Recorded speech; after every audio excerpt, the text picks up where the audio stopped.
Hello everyone. Welcome to Ciferon. Today we'll see how to set up food inventory in Ciferon. Let's start. First we will create a category in which all raw materials will be assigned. Click on Menu, then go to Category. Click on New. Enter category name like Raw Material. After that click on Save. Category is created successfully. Now we will create a raw material. To create raw material, click on Item.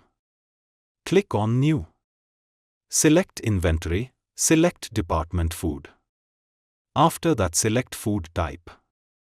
Then enter raw material name like Paneer. Select category we have created. After that select unit as per the deductions. Like paneer will be deducted in grams and purchase in kg, so we will select GM. Then click on Save. The raw material has created successfully. Now we will assign inventory master to the raw material which we have created. Basically we will assign purchase unit, GST and purchase price. To assign inventory master, go to Inventory. Select Inventory Master. Search the raw material. You can see the raw materials is inactive. To activate it, click on Add. Select purchase unit, like we purchase paneer in kg, so we will select kg. Select tax type. In user input value enter your purchase price. Select tax category if you select tax type above. Now click on Save.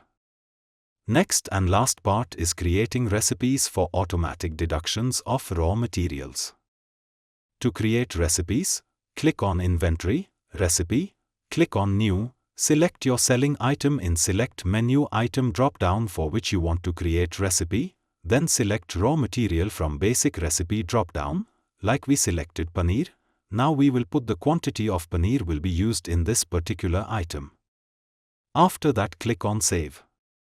The recipe has been created successfully. These are the basic steps to create inventory setup for food product.